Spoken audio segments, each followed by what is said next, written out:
Half an hour. My idea, right? So we're not live. I am. I'm going to chop my food on this record, So, thank you for actually showing up. Almost see their spoon.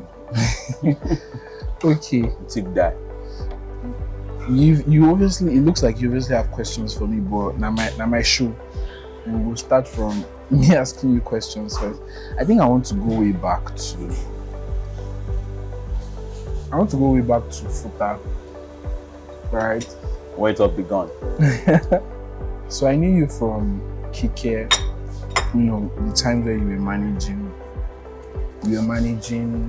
models, and then you had like the magazine thing, and then there was a transition from all of that to working for Red, and then starting Yellow Live as, it was at the beginning, to the best of my knowledge, it was more of a travel and tour. Yeah, hangouts. Yeah, then, for people to silent network disco. That's before it became what it is now. So it was like a journey of self-discovery. So what motivated you to just be beyond just a student in a school like Futa? Okay. I think I've said this somewhere, but I can't remember. But I think oftentimes when I've been called up to speak at events, I usually go as far back as that. And I remember that my journey started, just try to survive, to be very honest. It wasn't me just, it started from when I saw my first GP in school, and I think I got 1.67. It was really bad. It was that bad, I got 1.67 or 2.67. You don't be too, but it's can't pass. You don't be too. And I told myself, like there's nothing I can do in this school that made me graduate with first class or second class. Yeah. But I had that mindset already, and I became nonchalant afterwards. I was not really caring about anything. I was just doing my thing, Yes. But again, I think when I traveled for second semester, when after first semester you go, so you come back to school. So while I was at home, there was a guy that just randomly came up to me. What do you do aside from being a student? I said, I just go to school, go back to hostel. What does a normal regular student? What do they do? That's what I do. Yeah. And I think that statement kind of, funny thing is that I can't even remember the person that asked me that question, but anymore, but that question was like the turning point for me. And when I came back to school, I remember my first, because I always say that I'm not that kind of, I don't fall under the category of who that receive pocket money. Yeah. It was a typical way of, you are going to school, okay, when there's money we send you anything. Or when you make nobody see money no day. Do you understand? Yeah. And I remember I learned from this old man, at Southgate, we're removing stuff, this, when you take a picture, you now put something like brick on the background. That's what I started my journey. And I left after 2 months when I realized that this is just waste of time. But as at then, it was just me trying to act on the question they asked me when I was at home, that what were you doing aside from being a student? But I think that, I don't know, I think at the point in school, I had a switch when I didn't know where the drive came from, but I think that as at then for me, it was just a means to survive. Yeah. Because the firstborn, my mom and dad, we're an average family, so it wasn't like, okay, there is someone there to save you. So it was just like a switch of, if you don't save yourself, you will wreck in poverty. especially after seeing your first GP. Bruh. And I think what scares me the most is having not to have money. Yeah. So the feeling of having that feeling alone kind of make me start the entrepreneurship in me. Yeah. I can say that I've literally put my hands on so many things. And again, because I'm also kind of person that I don't like to have a regret of if I had done it. I like to do it and fail rather than say so if I had done it. Will I fail? I don't dwell on, I'm not an overthinker on things. I just let me do it. If I fail, fine. If I don't, Then this thing that you just said reminded me of the Chop Life story. Like how Chop Life, a sub of Yellow Life just came about. It was literally like a conversation of like, oh, these guys are doing these things, they get fully booked and it's no longer comfortable or convenient for us to have fun. Why don't we just do our own thing? And then next thing I know, I see WhatsApp group, I see Instagram account, like your ability to get an idea and execute it is actually very impeccable. It's something that I've seen that I think that a lot of people can learn from. Like, how do you do that? Like, ideas plenty. But like, how do you move past just, oh, I think this is an interesting thing to actually doing it? Like you said, you do fail, move on. Yeah. Right? How do you That's a very deep question, to be very honest. And I think I will still go, I would kind of take us back to the journey when I started. Yeah. I remember when I first started as a creative agency then. I'm pretty sure, I don't know some that may know Victor Fatami, which is the CEO of Hot Canvas. Then it was VGC. My brand then was OGC. So Victor Graphics Creation, mine was Ozone Graphics Creation. So it's like, so it's more like the way you have MTN and Glow. That's the way we were a little bit, if you don't go to VGC, because it was where I'd have been 2 years or 3 years, and they have very brilliant side, and I was just coming up, and but because I have a fighting spirit, so I'm just kind of like, oh yeah, now if you can do it now, we go run now. So again, for me, I think it's about, I am not really, deep down in me, I'm scared of what you will say, but there's a part of me that has grown that tough skin that doesn't really care about what you will say. But I don't know, there's a part in me that I don't know what that part is. That's just a part of my skin that I'm like, what if, again. So when I started that agency, I moved to modeling company, because I look at what in Akure, there was no particular modeling company that is doing fantastic well, aside from what they were doing is ushering. And as someone that I've not really stayed in Lagos then, but my career stayed in Lagos, and my little experience with seeing few models, and like a modeling company should be able to scout his or her models to a proper, for a proper job, fashion shows, all of that. And I think, in all honesty, my journey to date, or my story, has been from the things that I have embarked on. I have my journey from 2014-15 as a person, having to do so many things. I failed at it. I have run a magazine company that I have gone to about 12 schools, and the magazine was not released today because I had a partner that was insecure. Now, mind you, I have invested my time, my money, but this magazine didn't come to life. Now, that was one project failed. A modeling agency that I spent my 2 years or 3 years trying to build, thinking that there is, if I tell you that I've gone for model scout training at Field, it was Bola that trained me that year. I was there for like 2 months while I was on IT. So this journey, it was just me finding my purpose, because I was just this clueless human being. And again, I remember when my mentor told me this when I left, working with him. He said, one of my weaknesses is that I have brainwave, that I'm that kind of person that has so many ideas in my head. And as I had these ideas in my head, I want to do all of it. So it's like, you can see now, you see Yellow Life, see Chop Life, see Take on Wine, you see those on Wine, send me on Wine. You're like, so it's crazy in my head. And I think it is as simple as, I just found courage to get the work done. I don't allow what people would think if I feel about me. I'm pretty sure Traffic Tuesday. You know how many years I used to do it, at a point in time, I was outside every week. Nightlife, silent disco, Traffic Tuesday every week. But now, I'm no longer doing it again. Did I regret, or do I regret that I started it? No. Because the aim and objective at which I started it, I had an intention. And my intention no longer there. So there's no point of me continuing what is no longer valid. And that's me. Knowing when to start, when to stop, I'm not allowing noise to. I don't forget about. And me personally, I don't know. For those that know me, I'm pretty sure you know me for a large extent. Yeah. I'm not really worried so much by noise. Yeah. You know, like hype. That's the word. I'm not hyped by hype. You know, I don't allow it. If I've allowed hype to get to me, I don't think I'll allow it to where I'm there. I think I'm that kind of person that I can do the biggest show today and I moved on tomorrow. And you are seeing me promoting another event tomorrow. Yeah. It's crazy like that.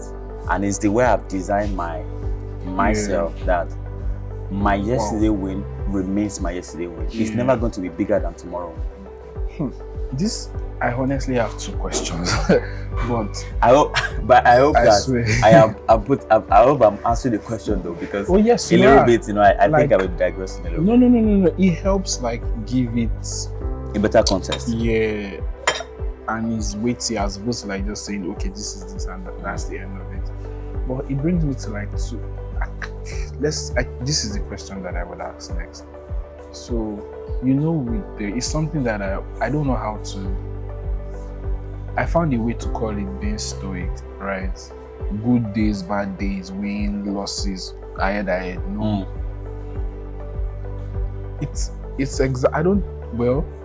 people say that it's not exactly a very good thing in all, like looking at it from all angles.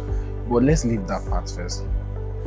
How do you stay level-headed to know when certain things have run their course? Because like you are here, but me personally, because of like our time together, I can mention like 2-3 things in terms of like vision ideas that you have executed and then you like dropped because, you know, from when I noticed like there was an ease, like you were easing out of like the travel and thought because of like maybe the financial situation of things, the hike in prices and then like customer interest, right? As opposed, how do you know when it's time to leave and then like how do you then move to the next thing? Yeah, like it feels like you do it in a way where like if a person doesn't really pay attention, they wouldn't even notice that there's been a switch. Like it's effortless and is smooth. How do you know when, and how do you like get yourself, and now with you having a proper company with people, get everybody on board? Because people sometimes now, so ideas are now just more than you. There are other people that come to the table and say, I think we should do this. How do you then get those other people to see that everybody come on board in the next course of action? Like, okay, I don't think we should pursue this today, we should pursue this. How do you get yourself to mentally do all of, because it's very difficult. How do you get yourself to do something that difficult? To be honest, I think this is the first time I will come across this question, so it's very tricky for me to answer, but I think I'll be a little bit practical about it. And I would say also kind of go back to what you said regarding when we started Chop Life. I remember when we created a group, and again I remember this trip we had to Badagry, how we all family, and you know, I always say that your life is a family company, because I mean it, but for those that can't relate, because throwing back to how we started, or how the company started, it has always been people oriented. And I would throw a little bit back. I remember when I started Mo with Seyi, it was simply because when I was doing full time at Red Media, I lost a cause. I'm not this kind of person. I'm the kind of person that I believe so much in impact. And I think I just go home from office and I felt empty. That is this what I'm going to do? Just going to work and come back home, normal routine. It's so boring. I mean, doing my job excellently well, but for me as a person, it feels so boring. And I was removing 40% of my salary then to fund Moushe. And Moushe was simply gather people together. It's just what I'm doing now is an upscale level of Moushe. And when I stopped, I remember someone asking me that, why did I stop? And I was like, because I had to move on to something else. And I think that's when your life came into picture, and I had to put and I was telling someone your time and effort. And I had to put my time and effort into this, that when there is more time. So how? I think personally, again, like I said, I am not building because I am seeking validation from people. I am not doing it because I want someone to say, Shay, you two do too much. Now only you. I'm not, that's not the reason why I do what I'm doing. I'm doing what I'm doing because it aligns with my bottom line, with my purpose, which is impact and enjoyment. And that's why the two things are the things that if what I am doing now, if my purpose change in the next 2 years, I'm gonna move from what I'm doing now to something else. Something that fits into like I always do things that fit into my purpose at the stage that I am without having to feel validated. So again, I'm on a journey that people that align with my purpose are going to come along. Yeah.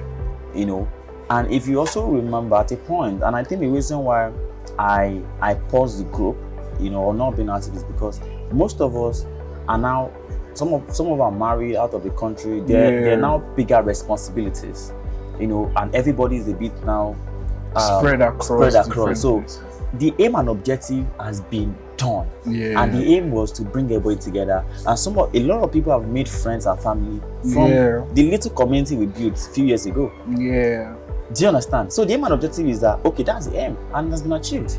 Yeah. And sometimes I always believe that when you overstretch aim and objective, it becomes so watery that it doesn't achieve its goal again. Yeah, and it just no longer makes sense. Or it loses the essence, you know. So I don't know how I made it easy. To be very honest, maybe that's my source or secret. I don't know.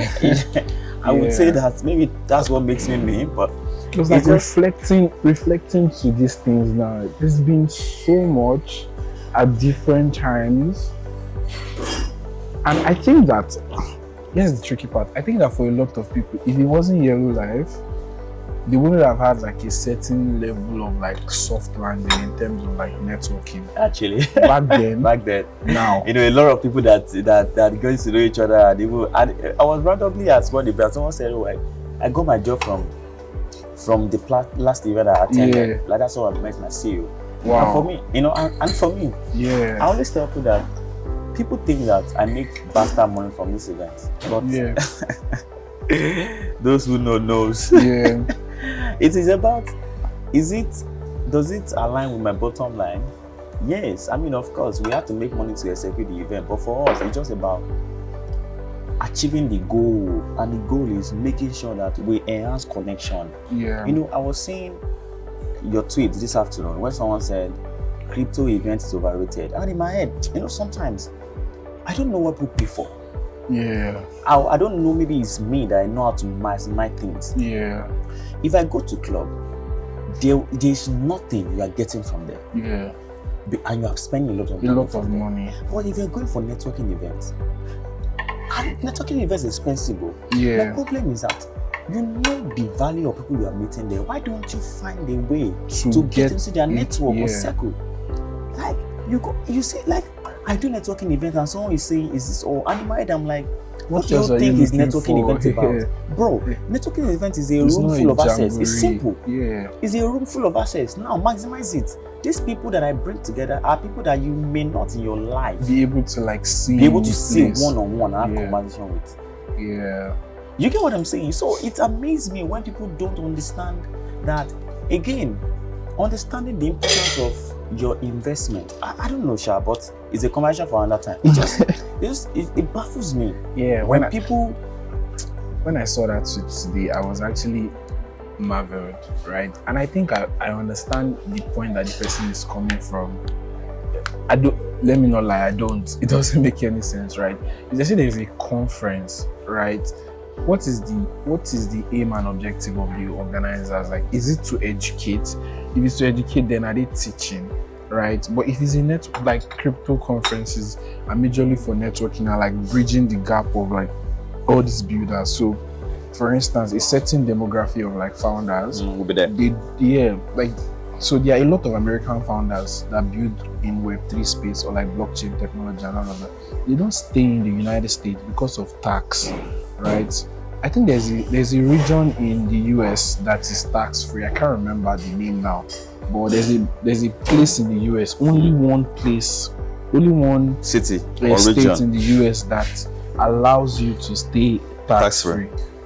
So a lot of founders run to those places, and those are like it's not Silicon Valley, it's not the hub of like you know tech, or they go to Dubai. Dubai is the whole of the United, or let's just say Dubai. I'm not exactly sure if it's the whole of the United Arab Emirates. It's also tax free. So these people are there. A lot of them are there. So now you want to be able to meet people that are locked in Estonia, people that are in Malta and everything. That you may not and even then see they now at all. say token 2049 Singapore, token 2049 Dubai, or Denver, you know. And then all these people actually invest their own money, like founder CEOs, they partner. Like I've seen what it costs businesses to partner for this event. Sometimes they have to pay $7,000, $10,000 to have like a stand to advertise their product. So with a business that is almost crypto companies are startups, because like it's a very fresh and new ecosystem. If they have to pay that much to have like to do publicity, right? You don't think they will be open to interacting with anybody that wants to interact with them. And now you are a designer or like a dev or whatever thing that you do as a skilled person. Your ticket is probably like $1,000 or like $500, relatively around that region, right? And then you are coming to meet these founders that probably are in the same thing, most likely going to get the same value in terms of like access to, although they are catered to. I mean, of course, they are catered to these. Oh, you want certain access to certain rooms. Because I know that there was another. The one I'm going for next month is $600. The ticket I bought is $600. I will pay for my flight down. I'll book accommodation. So it's a lot of capital invested. But because I know what the goal of me wanting to go there is for, I'm going to. I told my friend like that 2 days. I'm going to be the most extroverted person in this life. Like, hey bro, hey. Like I'm literally going to burn all my energy and trying to like make actual connections with people, because like I've spent money, so like they will not do these things for you. What they've done, they've brought everybody into a space. Good luck. And they've given you, they've given you a platform. So good luck on trying to like maximizing it. Do you understand? So I think it also shows the mind of people, right? How people think. And there's a problem with Nigeria right now. There's a big problem with mentorship, right? A lot of things, like you have a mentor, lucky for you. I've never had a mentor in my life. Everything I do my own vibe. And all of do you understand? Like I have to self-motivate, get up by myself from my bed, everything. When I started running, everybody runs faster than me, so there was nobody to encourage me to run, because like I can't run with them, they run faster, so I have to pick up myself and run at my own pace alone. I trained for 4 months to the marathon, self-motivated, right? And that's what a lot of people have to do, and sometimes they need external motivation. So like, what do you think? I'm going to say my own first. I think that there's this false sense of humility when you ask people like, oh, how did you do this? How did this thing happen? As opposed to like explaining like the process, they end up saying that na God, or maybe because they are just fraudulent, so they don't actually have anything to there's no substance. They are just void of actual knowledge or value, because they just got everything on like bad foundation, so they don't feel really tell you. But like, how do you what do you think is like a way to help curb that sort of, or like address that problem recurrently? Because I've seen it a lot of people are dying from. So is your advice to me? My advice to them would be, keep motivating yourself. But I know how hard it is for me a lot of time. There are days where I'm supposed to wake up by 5. I would be talking to myself for like additional 1 hour, then I will get off my bed by 6. But like, if you have somebody that you're accountable to, the thoughts that you would have to go and submit yourself to that person and all of that, make you do it. So what do you think is a way to? I think, again, to be very honest, we are alike. I think I would say that I'm just fortunate. Yeah. Thank you so much. So can I have one more of this? Yeah. I'm just fortunate to have people that I can walk up to say, I am tired. Help me. You know, not that I do I do it this today. Yeah. And I think the answer is, to be very honest, I think most important thing we need as individual. Nobody, I always say this, nobody's going to save you. Yeah. Nobody is going to say to that, even if you have 1 million mentors, you know, to a very large extent, mentors need you to also take yourself out of your shell. Yeah. To know that, okay, this person is worth my time. That's why there are level to mentors. There are some mentors that will not mentor you, that have not achieved a feat in life. Certain level. It is simple because they know that you are not up to the par for them to mentor Start you. from, like, you're not up to the foundation. You're not, that you like, there's a foundational stage you need to get to in life. Yeah. They know that, okay, this person has something for me to build on. So now for you to get to that level, and it's like you rightly said now, for instance, this week has been my most laziest week. Normally I have a new routine of waking by 7. Yeah. I wake up by 7, I just want to sleep back. Yeah. You know, and I remember where I was coming from, being a routineless man. Yeah. Now forming a routine for myself, knowing what to do, and understanding, holding myself accountable to things. And I think a lot of human beings, not even generally, we have, because irresponsibility starts with non-accountable to things. That's where it starts from. Yeah. When you're not accountable, that is where responsibility starts from. Because you have to understand that for you to report to someone, you need to first report to yourself. And be critic to yourself. Yeah. Do I really think what I did is right? Yeah. That's the first thing. Now, before you even now get there, I think the next thing now is that, how are you tracking that thing you want to judge yourself on? Yeah. Do you understand? Because you cannot track what you never write down. Yeah. So today, what did you tell yourself? Or this week, do you tell yourself that, you want to do? Mena, I need to run 100k this week? Now you hold yourself up to the standards you have submit yourself to. Yeah. Now that's your journal, that's your to-do, is your mentor. So when you now get to a stage, you know, I always jokingly tell William this. I said, I don't believe we haven't built our network of friends, our circle, to a level where there are very few people that, if you want to get access to, that we can get access to. Yeah. Because we've built ourselves to that level. Yeah. Do you get what I'm saying? So it's a matter of you need to understand that mentors are supposed to fine-tune your life. Yeah. But you have to have something that they need to fix and correct. You have to have something that they need to turn. Yeah. They are not there. They are not there. Supposed to come empty and say, I beg you. Do you understand? Because the only person that can do that is Alpha and Omega. Yeah. That's the only person that can go empty to. Yeah. Or maybe someone that God sent to you to purposely build you from bring you up from nothing. But how many people what are the odds? What are the odds? So out of 1,000, literally like 1. Do you know, you said something very interesting with the networking thing. I think you should watch your steps because of the you said something very interesting with the whole networking thing. With what you do, it exposes you to certain people, right? That they also need to have conversation with you so that you guys can help each other on what they want to achieve.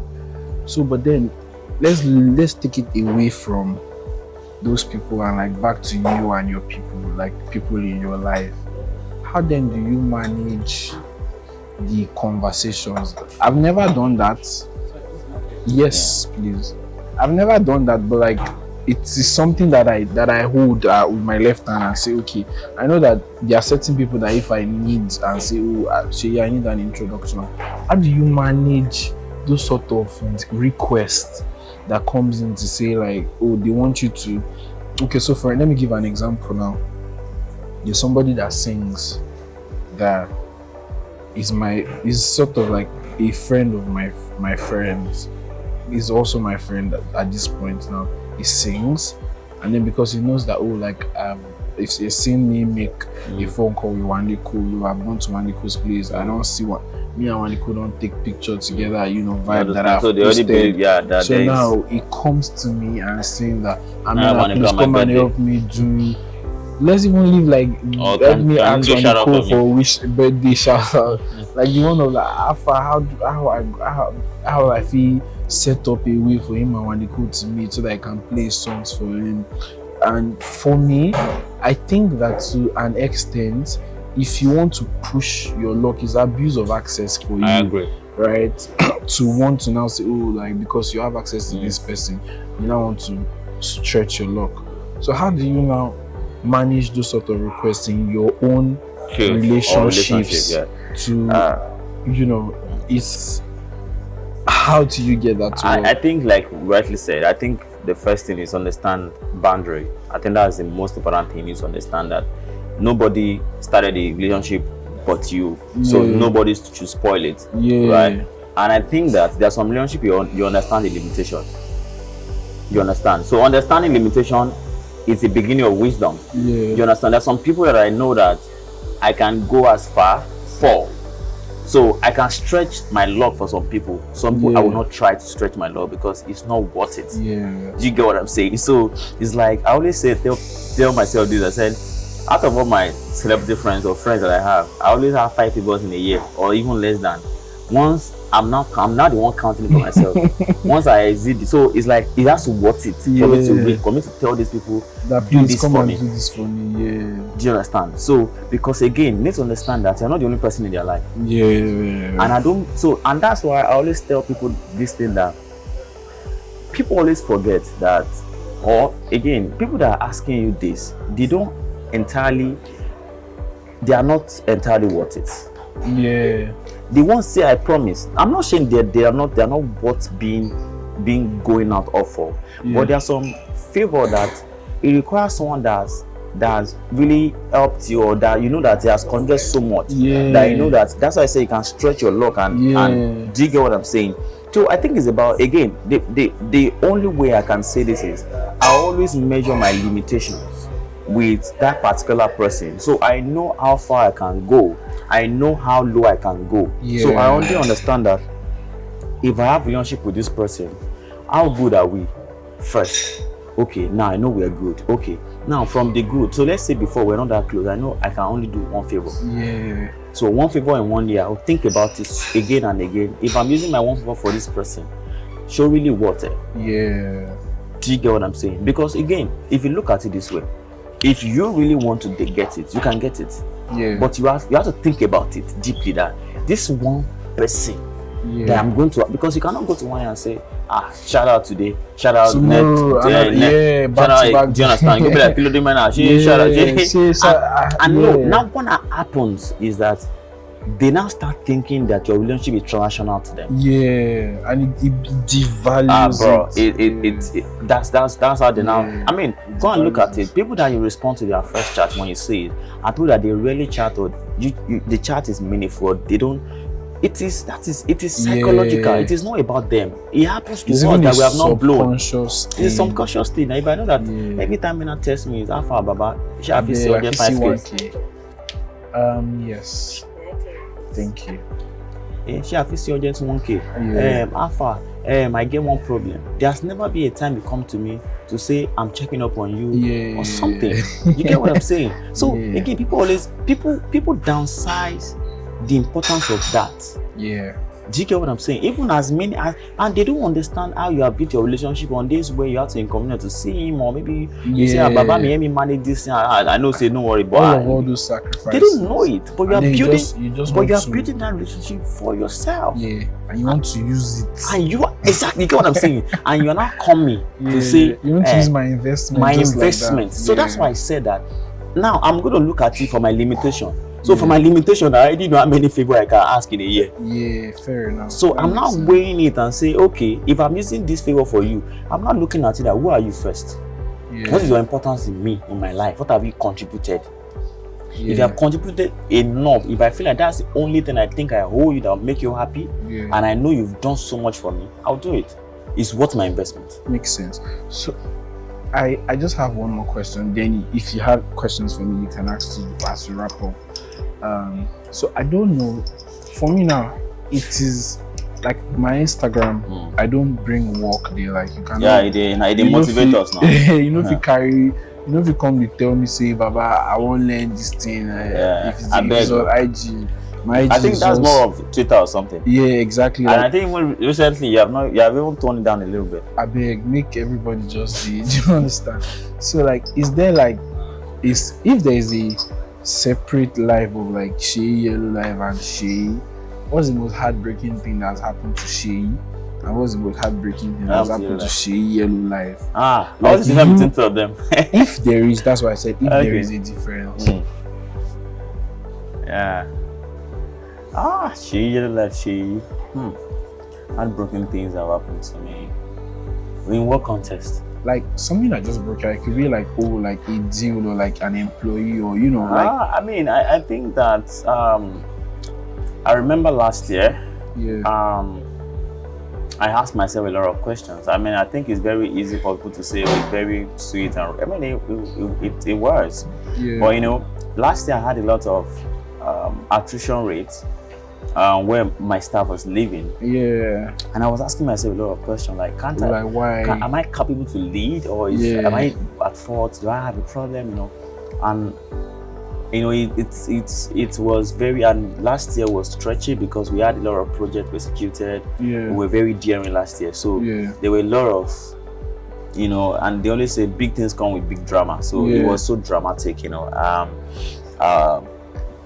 And I think that I doubted myself a lot. I asked myself a lot of questions. I won't say. This is Seyi of Fair Life now. I'll go back to me, Seyi. Fair enough. I would say that, and I remember during my break when I was in Accra for my break, I was, you know, I was now brainstorming what am I. This year has to be different, you know, in terms of my life, in terms of my company, because I always believe that if I change, it's going to affect how I manage the entire thing, because I mean, I am the machine, I'm the driver, and the change starts with the driver before because of course, however you drive your car is where you find it. The passengers and everybody, and the car itself. The car itself is how you take your car. You go meet your car, and that's how they talk.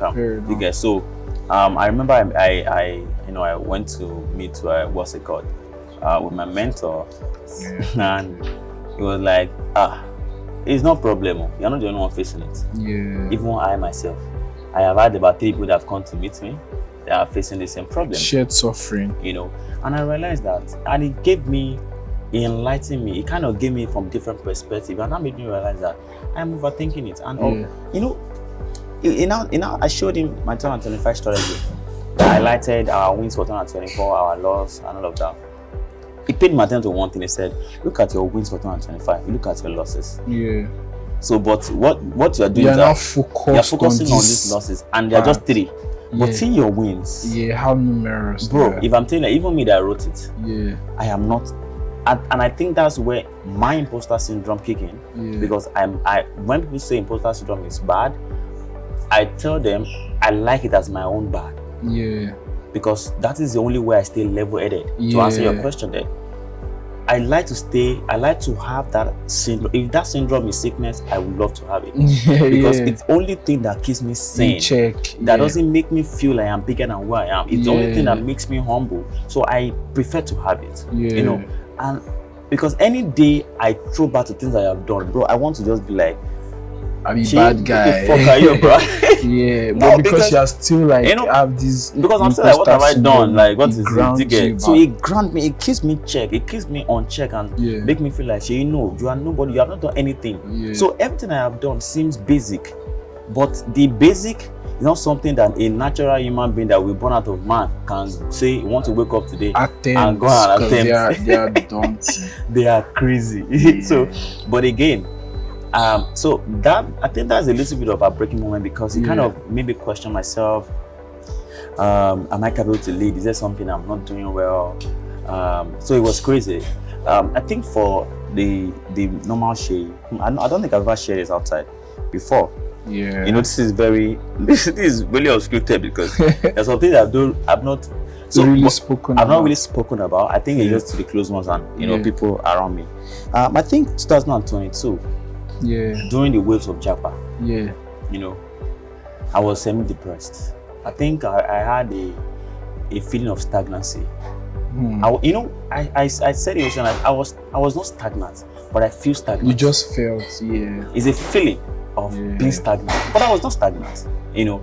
And I was depressed because a lot of my friends were traveling out, I Was it remember. the same time that the other Seyi to travel? Yeah, it was it was Yeah. that same year now, Yeah. 2022. But Victor's one was last year. Victor was last year, the same. Yeah. No, Victor was 2023. No, 2023. 2023. Yeah, but it started 2022. Yeah, You get? yeah. So the wave, everybody was living. It was, if you remember, 2022 was the. A lot. It was, if you are in the country, your life has. If be like say they just It be leave like us say behind. your life, bro. You don't And that value was, your and life. that was the year of it was the year of that movie. So they now took that screenshot you don't of value. Cheers to New Dispensation. King of Boys. Yeah, King of So Boys. if I don't see that thing like this, I'll be like, shit. So I I remember one of my friends, childhood friends, came from Russia, traveled to UK. A very good friend of mine. So I became the convergence, right? Yeah. And in all honesty, I was sad that I was stagnant. I felt stagnant. Let me use that word. And I was asking myself a lot of questions. Yeah. I was not bothered about things I'm doing. I'm focusing on things that are out of reach. They're out of context. That doesn't really matter to me. Yeah. And I remember I can't remember how I snapped out of it, but I think it's a self-awareness thing where I ask myself about your journey. Where am I coming from? And I think I do that a lot. Yeah. I always look at, Shay, you're coming from that boy that was bored. Don't try. That was bored in his bedroom in Ibadan, and then like, let me go to Lagos to go and sleep with my auntie. That was as far back as I was 17, and that's where I was coming from, staying with my auntie to where I am today. So, I was never a Lagos boy. It was just literally from Ibadan that I came from to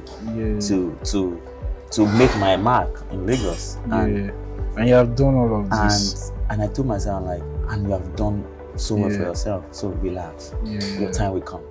And I think I snapped out of it and now start embracing the things that the grace of God. Let me use that word. And I start embracing the grace of God. And I start understanding that I was there for my friends because I have abundance. That's why when they are traveling out, they come to my place. In fact, most of them, or some of them, won't travel from my place. Your house, I'm like, what if I don't have where I'll stay? Yeah. They will have gone somewhere else. They will have even gone somewhere else, and they will have still been okay. So why am I feeling like this? It's because God positioned you to be. And I think there's something that I told myself then, that God made you a source. Yeah. You need to tap into that and understand that there is a purpose you have a purpose in life of people that come to your life. Yeah. Whether they have something for you or not, it's not about you. God has a purpose for you. And I think the moment I understand that context, so I tap into it as a blessing and say, in as much as I know how much I want to do and how much I should not also neglect the fact that I have been a connector, a source to so many people. Yeah, I can even attest to that. Like, some of my very good friends, Tyler, Williams, Popo. See, bro, Ladi that I know now was from Ibadan. Yeah, I remember Badagry. Popo Badagri. Indulge, Badagri. So many names, and then even Simito that has left, right? And they are still good friends to me. Till this very. Sorry. Hello, I want this drink. Is it a cocktail? I want it, please. All right. So so it's. I think I'm going to close with this statement. Except you have a question for me. I think that's why giving people their flowers periodically is important, because sometimes they are in this bubble phase that they don't even recognize the work that they've done or like the impact that they are making. That's why it's important that, like, time to time, you need to like call, if it's your colleague, if it's your subordinate, if it's your friend, if it's your family member, like, it's important to like just give them that tap in the shoulder, like, I see what you're doing, like, well done. Maybe that is the thing that will draw them back into the consciousness of like the work and the things. To buttress what you just said now, there's something I heard somewhere. You said we always forget. Sometimes we complain in our head and say, our moment are the try. But sometimes that's not enough. We are living in a society where we are introverted with our problems. a lot of us are battling one thing, one way or the other. But there's social media, so social media has kind of make things look easy. Yeah. Someone just post a meme, just assume that person is doing good. That is just sometimes is a consolation metric for some people. I think oftentimes it starts with we just randomly go into our friend's DM. Oh, hi, just say, let me check up on you. Amazing work. I see the things you're doing. Yeah. Amazing stuff. I mean, again, sometimes it don't take just 5 minutes of our time. Telling our friend, I say, oh, I love what you're doing. I love your energy. Don't stop. Yeah.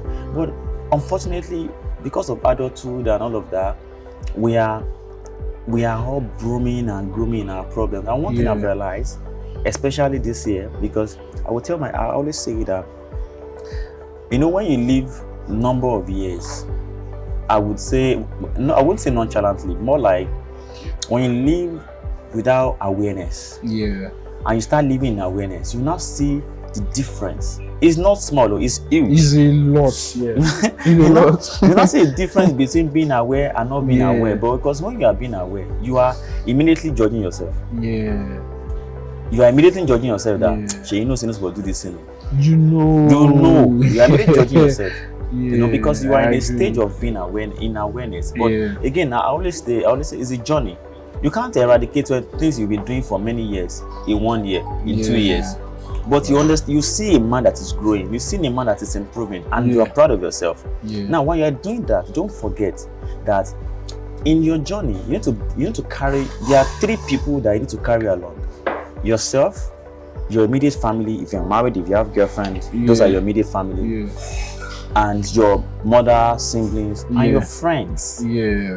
See, no matter how rich you are, without any of those people, you are empty. It doesn't have I don't even want to know how rich you are in life. I don't even know the things you have or you behold. You can't enjoy it alone. If you don't have those 3 things, if you don't have yourself, like you start from yourself, because that's when you take yourself out and treat yourself well. Don't take that, okay, because my girlfriend is not happy, let me unhappy myself to make her happy. I always say that you can only share love when you are loved by yourself. That's only when you can love adequately, and that's one of the problems we have currently on Twitter. Is these people tweeting random things that are just like, is this out of human we born out of man? because it amazes me. It's an an extension of their reality. But it's an extension of their reality because a lot of us haven't experienced love, and we have not healed from that experience, and we have not really loved ourselves so much to understand that we have to love people this way. Because even in the Bible, it says, love your neighbor the way you love yourself. So if you don't love yourself, how do you want to love your neighbor? It's a simple thing. You have to practice. You have to practice it yourself. How do you do it? Do you take yourself for self-care? Do you look good for yourself? When people tell, sometimes I know some people can, but there's some basic things about being aware about things about yourself. And it starts from the basic things. And again, so we don't digress. Those 3 things, when we immortalize those 3 things, it helps us to know that you have to be there for your friends. It is way of life, because this life is very fickle. In a switch, the person is in need becomes needy. In a switch, the person in need becomes needy. But the things that remain everlasting are the people. Because even when you are looking, you were saying something about you might wake up by 5 a.m. and you're talking to her for. Sometimes I allow myself to dwell in that moment when I feel this, and sometimes, for sure. Sometimes I tell myself I do the hard things, like you always say. But I tell myself, do the soft things. Go and dive. You don't go kill yourself. But again, you need to understand that striking the balance. Yes, you also now need people to say stand up. So you need to be there for people so they can be there. And you also need encouragement. Exactly. From people. So sometimes you are someone's strength. And I always tell people that the essence of life sometimes is being in someone's story, as basic as it may be. Just be part of their story. Be someone that also had source to them. Let them. Of course, you can't be everybody's savior, but the ones that you feel connected to, the one that you feel led to, try. And a lot of people always think that the way you can be in people's story is by is by financial or in fact, that's like the that's like the the last least, of to be honest. demand for Some people humans. it's just you being there, listening Yeah. to them, and understand what to respond with and what to. Yeah. Do you understand? That will solve some people's problem. Yeah. Because some people don't have listening ears. They always be, and not judging them. Yeah. You know, listening to me, but I don't want to feel judged. Yeah. So that I can know that I can always come back to So that you. I know you are my safe abode Yeah. at that point in time. So it's now all asking for God to help to discern our spirit to be able to, because it's hard though. Time and seasons, like the right And approach not for God not to give us a judging heart. Yeah. It's tough, my bro.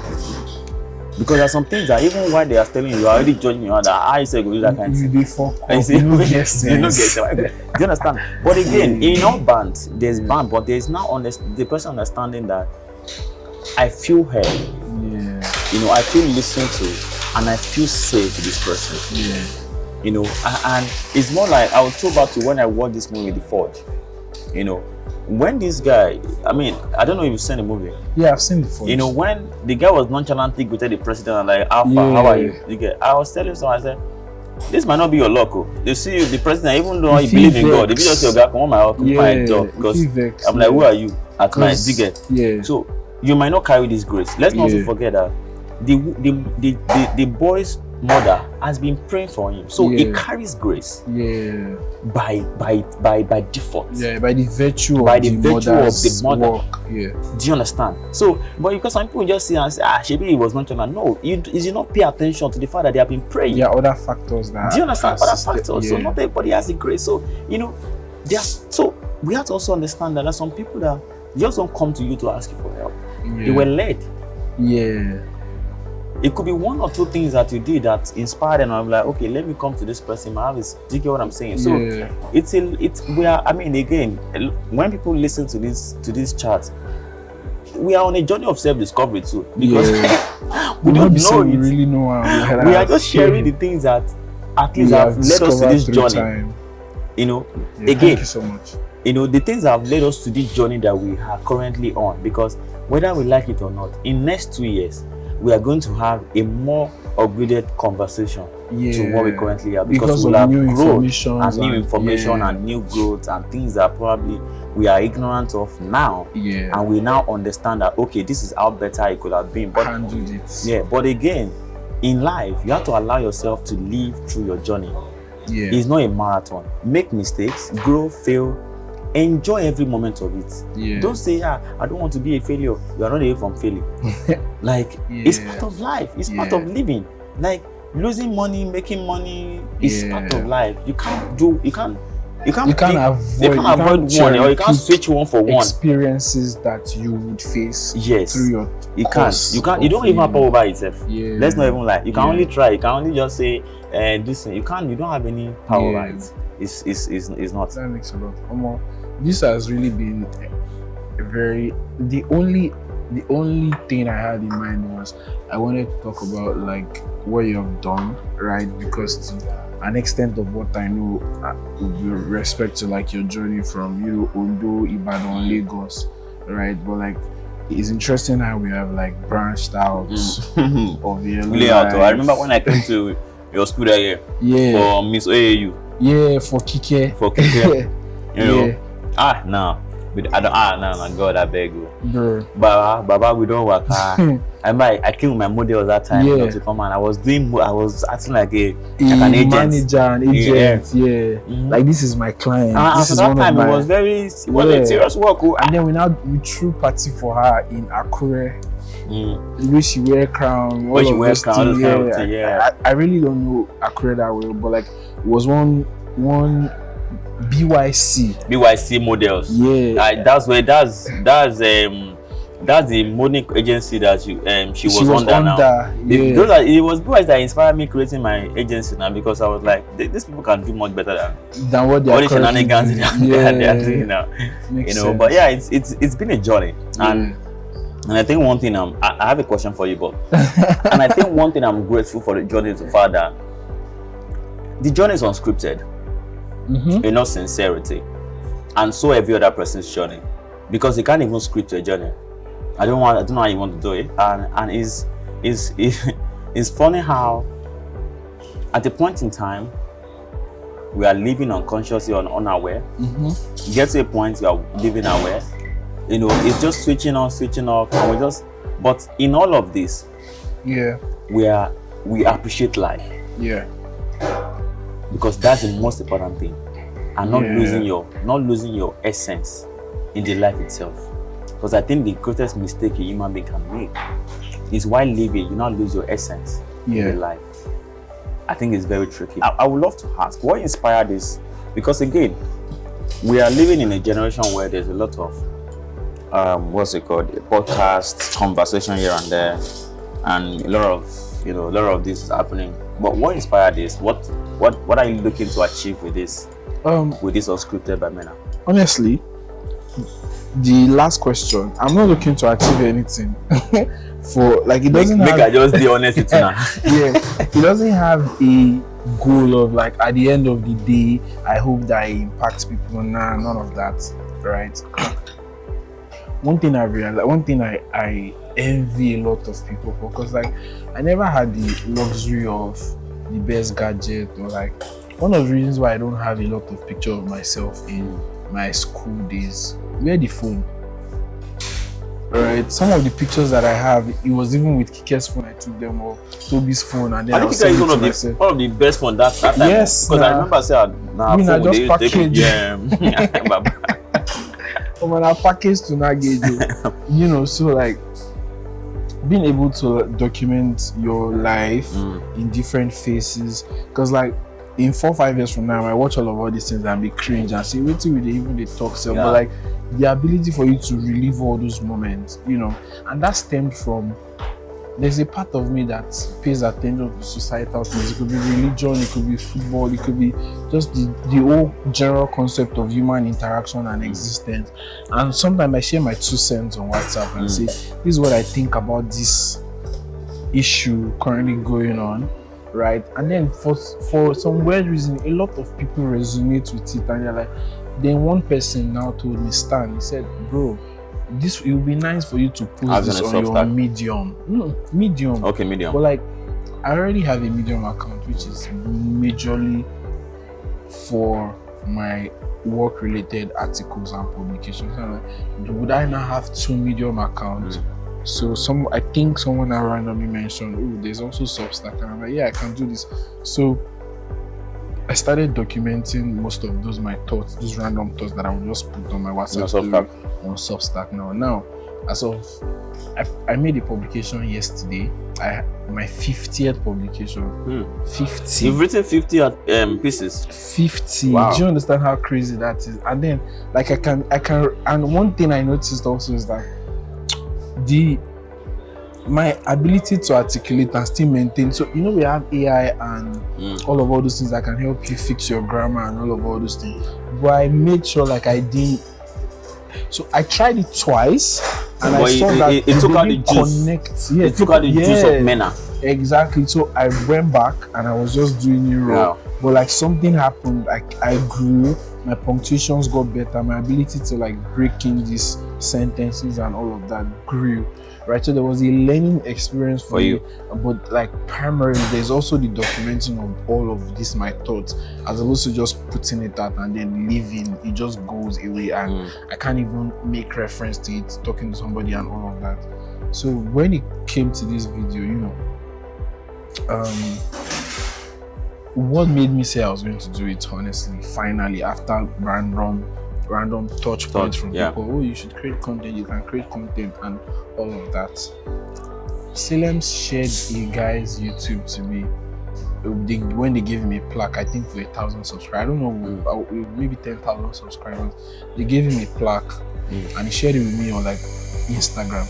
And the only thing he said was like, Mena, I don't know why, but you can do this. I just know you can do it. Yeah, that's literally, and that's essence of people in our lives. Yeah, that they can recognize certain things, you know, something that you wouldn't even be able to like pick out by yourself. And then I keyed into it. I'm like, okay, I'm just going to mess around with this thing. I don't know what I'm going to talk about and all of that. Then a week later, I came to WhatsApp again, because WhatsApp are like more people that know me a lot, right? So I'm now like, if let's say I want to create videos short videos to talk about something. What would you love me to talk about? And let me not bore you with like a lot of details, but one thing that stood was that I recognized that people saw me as somebody that can speak on, it is different when you're very authentic. When everybody, but it's different from when everybody says that Mena is that guy that you go to if you want to have design conversations. Mena is different diverse. People were saying different things that they would love me to speak on, and I saw the diversity in like in people's things you have opinion on, with me. So I'm like, so if I give it a name, so when I started, I'm like, if I give it a name, it's going to be connected to like, Mena designer. It has to be niched. Like I don't want to be niched down to something. Like, just want it to be a conversation that could be design wise, it could be career wise. Like, it could have been easier and say, okay, we want to talk about Seyi experience, like growing yellow life with Seyi. That would be the topic. But right now, I would have to listen to this to know what to call this when I put it out, because it's raw, genuine, and that's like the general experience of that I want to have. And it's interesting how like all this would make me even improve in I don't know what will become of my ability, my editing ability later on after doing maybe like 100 YouTube videos, because there's obviously going to be growth on that part too. But the core of it is my ability to document my personal experiences and experience with people, journey of people that can live somewhere and hopefully, because primarily it's for myself, but like hopefully as an extension of the value I receive from these experiences, other people can. Because I'm pretty sure like a couple of people might enjoy it. Yeah. But while you're saying a couple of things, I was inspired to ask 3 more questions. Yeah. So I hope you are. Okay. Yeah. So I think my first question is, where do you get audacity from? Knowing you, I've known you since. You say audacity. Yeah, I've known you since a couple of years now. You know, I mean, at first we're not very close before we became close. And I think one thing I admire so much from you is your audacity, which sometimes can be termed as arrogant, but I intentionally use the word audacity, because without audacity you can't be arrogant. They have the same alignment, because it comes from understand who you are, understand that there's nothing you can do.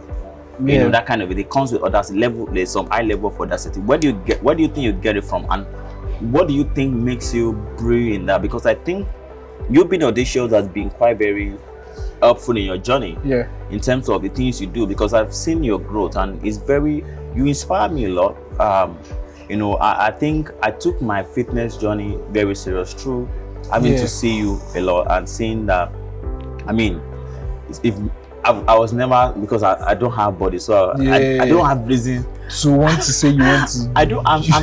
I'm not particularly about muscle. I'm not like. I just want to make money. I just sleep. It doesn't concern me. But again, you just also realize that you just need to balance things. Understand. So in a way, I feel like your journey has been filled with some level of audacity, some level of authenticity, some level of intentionality. But so what do you think has contributed to this and make you that person? Oh, there's a lot of like branch, but like I'm just going to mention a couple of them so that I can sum it up into certain things.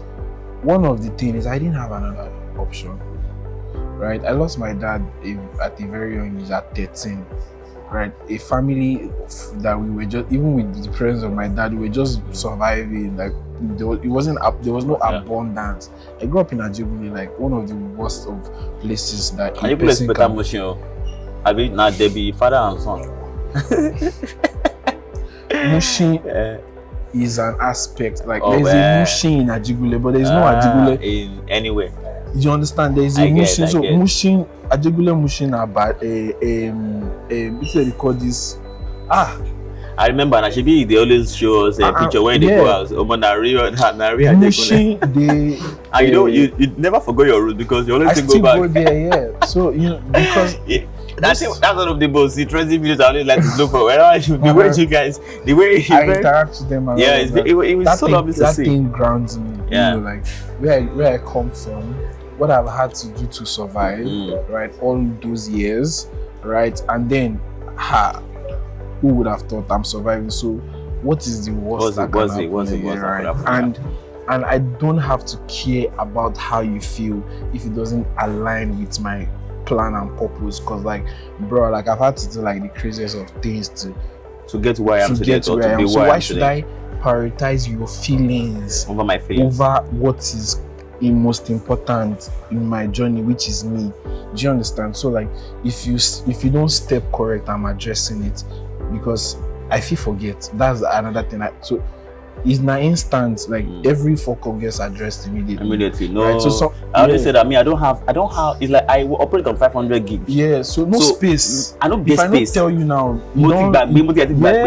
if I forget, I might hold as a grudge against you. And you will not, because you wouldn't know. Yeah. You might do it again. Exactly. So me, I'm trying to immediately for the good of me and you. Okay, so then we move on. Exactly. So if we don't move on, problem they go. go. Exactly. Problem don't even day. That's another thing. And then like my life has made me see like the power of like what you put in is what you get out. Right? I put in time and all of that in like my career and your growth. Like this is the result that I'm having to enjoy. Right? I put in the amount of time into fitness, and this is the result I'm enjoying from it. Like I am an overall better person from just being active, right? Being intentional. Yeah, throughout the whole process. So what gives me these balls is because like if I don't use them, I don't get another thing. Like, you know, they say if you don't make them, you shake pada si fun you understand? And we know where we're coming from, so it's just easy to build audacity, because you're like, I have to be audacious to collect this thing. Is my only strategy. In fact, collect what belongs to the jack by force. I don't have an alternative as to being audacious. So it's my only weapon at my disposal. Like, so I'm going to use it. And if I'm not comfortable with it, it's okay. You might not understand, but like, excuse me, like I'm just going to keep going with, you know. You can only work with what you have already. So that's just it for me. If it's called audacity, for some people have called it borderline rude and arrogant and all of that. Yeah, that's why I say I know, because I've a lot of people can have. That's why a lot can have different terms. It does not remove one strand of air. The worst thing that can happen is say you cannot be friends with men, and that's okay. You see, really, like there's no problem. It's fine. Next question. So I've been thinking about this, right? You know, I remember a few years back. Yeah. Maybe when we were child, a lot of us wanted to be a doctor, whatever, something, law, all of that. But as we grow, a lot of us found ourselves being a designer, being an entrepreneur, and be so many things now. But we now realize that age is not setting in. In 10 years, a lot of us will be in our 39, 40, 41, 42. So which means in 20 years we'll be in our mid 100s. You know, and I've been thinking about it that it's obvious that a lot of us, we are not going to do the same thing we're doing now for a very long time, because we're going out of spice and just want new different challenge or something new. Excitement. Because it's not becoming routine. Okay. So do you mean I'm just going to wake up and plan events and all my life? No, now I have to do something else. What is that thing that you think that what's it called?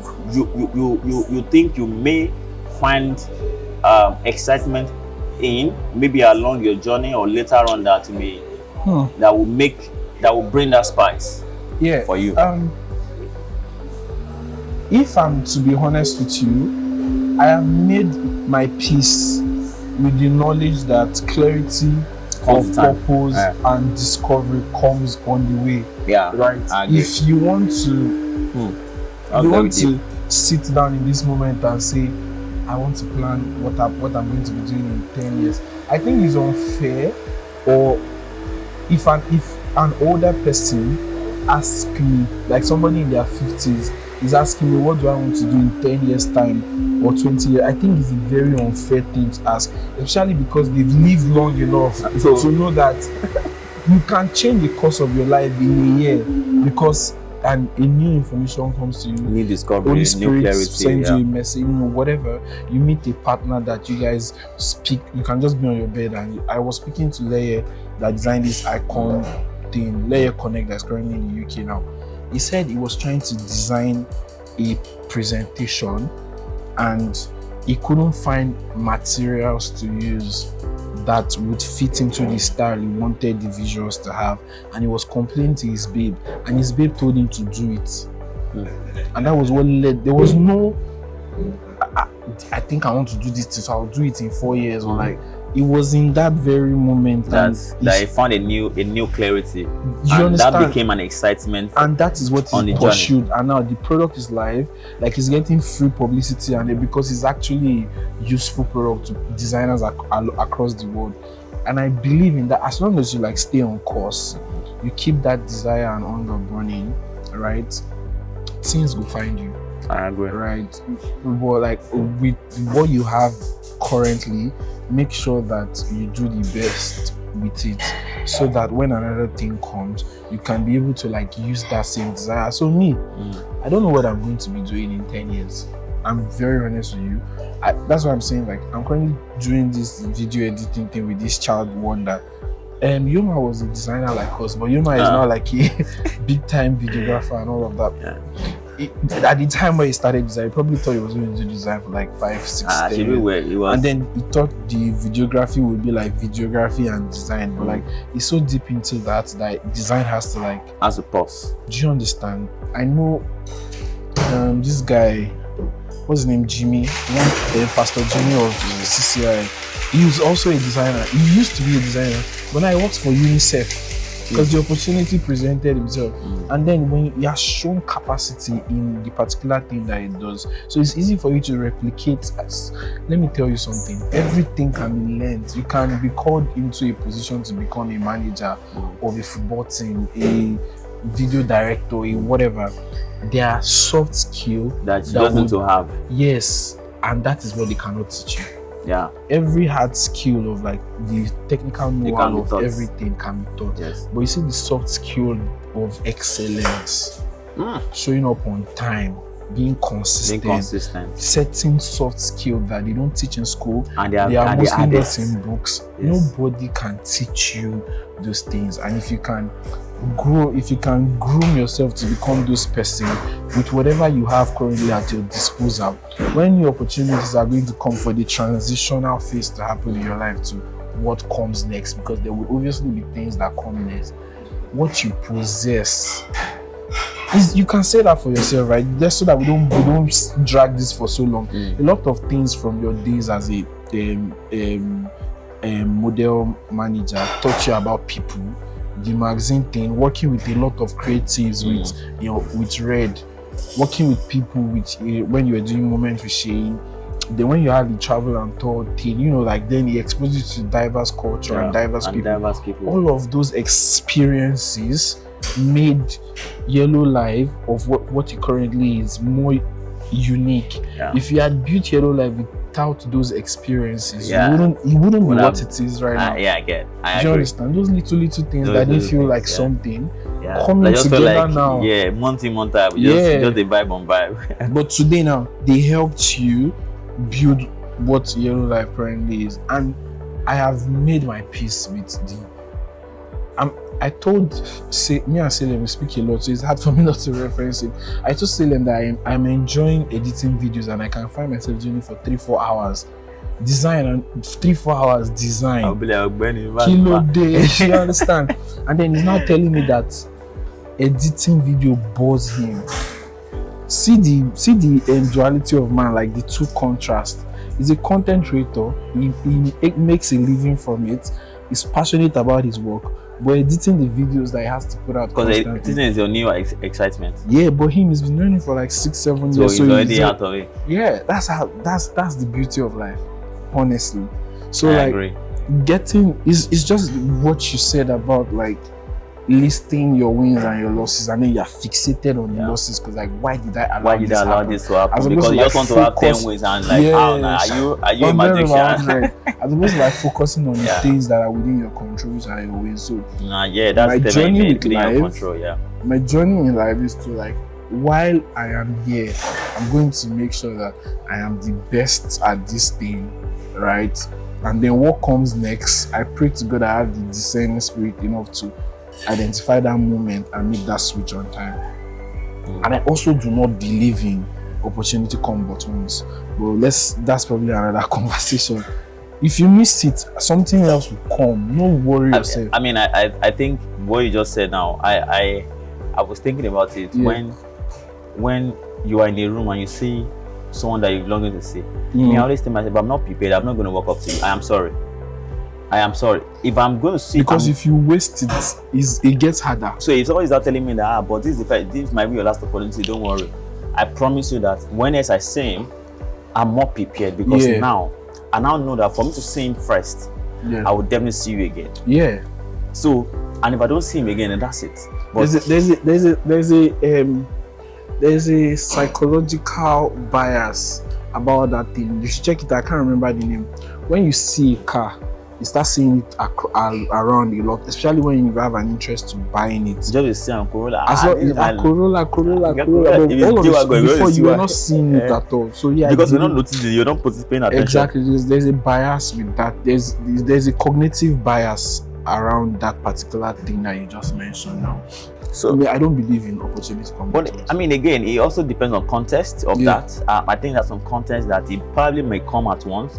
But I think in the context of maybe meeting with people or maybe job related, I think it also depends on how you fixate your mind about that thing. Because for me, what made me to who I am today is pretty much my mind. I'm very broad with my mind. I don't cage my mind that this is the limit to what I can achieve. I believe that personally, the way I think, I believe I can do an event in US while in Lagos. That's crazy. I can think.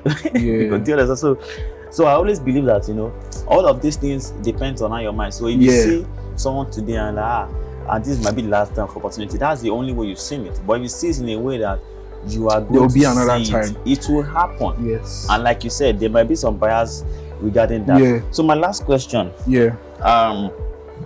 is, I think it's mostly like a general question, really. But again, what do you think about? I think there's this current spread where people are now, I don't know, maybe it has always been, but people don't know what, I don't know how to put it now. So it's more like people shying away from asking for help.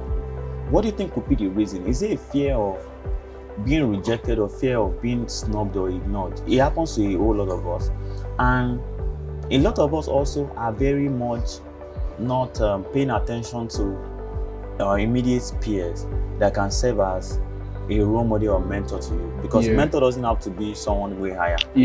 Mentor can be your cousin, but the most important thing is mentor is just someone that guides your day to day, that you are accountable to. Do you understand? We also don't. What do you think? What is it? Do you think it's lack of valuing your peers, or it's lack of awareness? And the part of what's it called? And the part of asking for help. What would you deduce?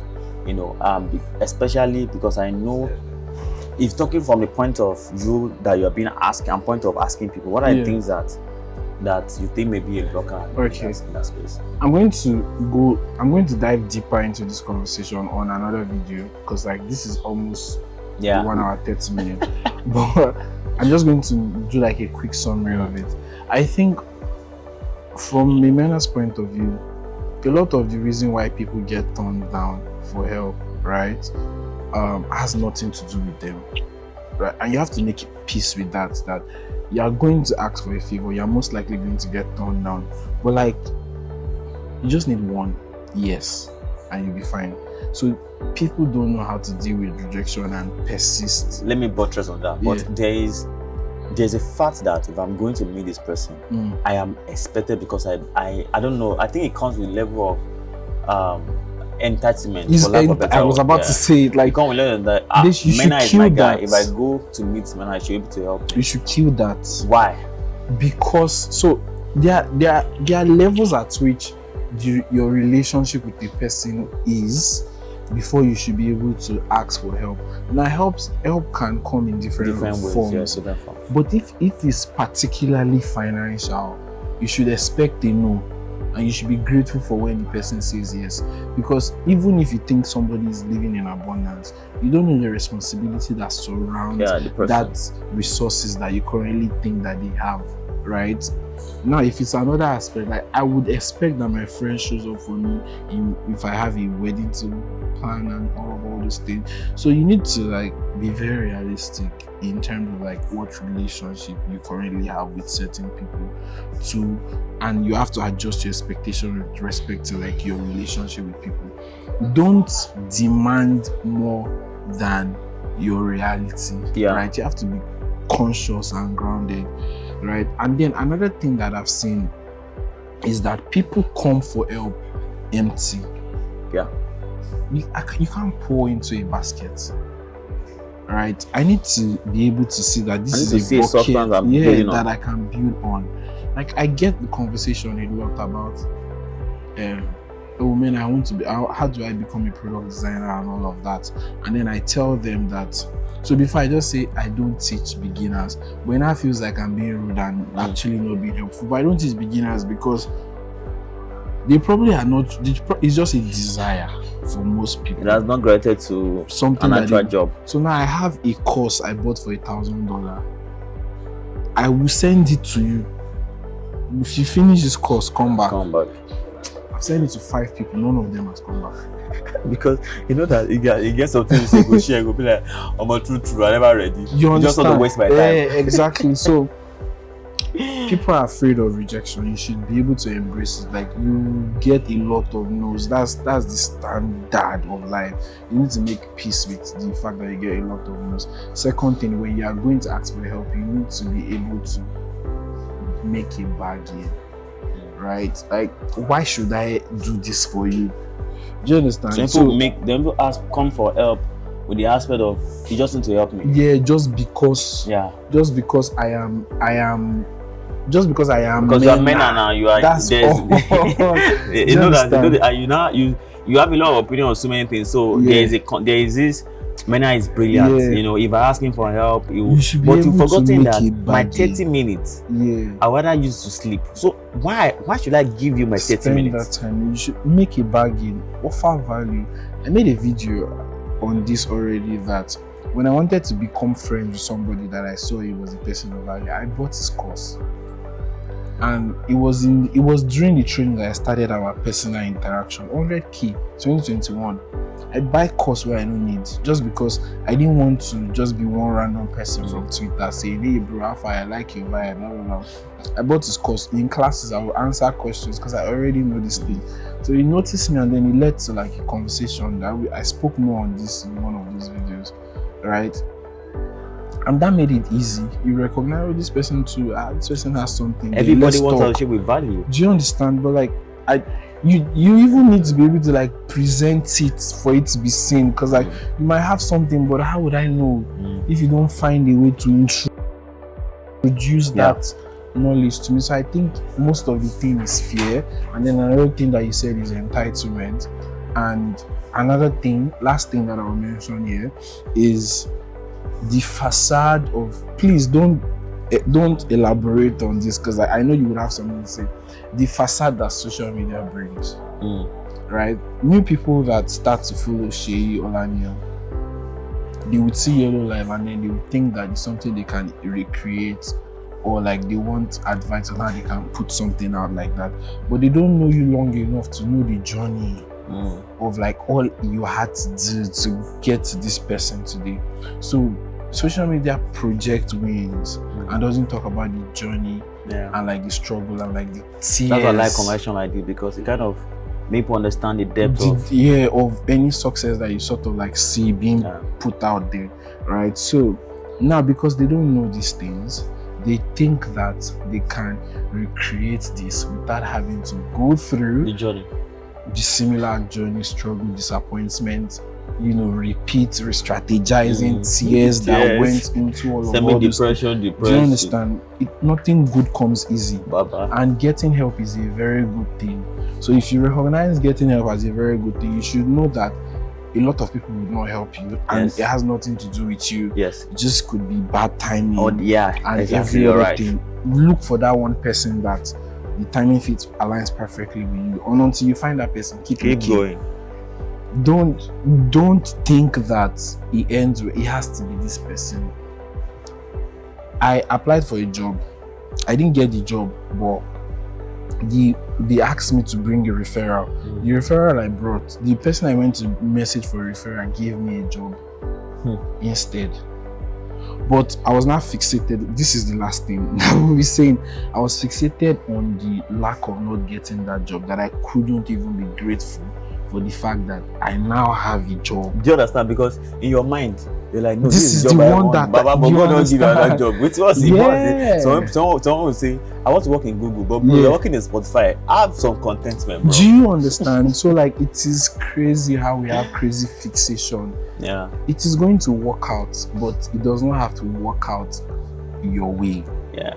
And sometimes God just wants to put you in some places so your journey will be more fruitful when you get to your desired place. Exactly. You would even be able to have gratitude yes. for what you have, because if it comes easily, you might think that it's mercily like what it is. Just say what it is now. I apply once now. Yeah, exactly. I apply once now. So this life is filled with like lessons, and every disappointment and every rejection is a course, right? At the end of the day, you graduate and like you make something out of your life. You don't have to think that, you don't have to expect everything to go according to your plan, but just know that like once you can be able to be persistent and consistent and like stubborn, you can't fail.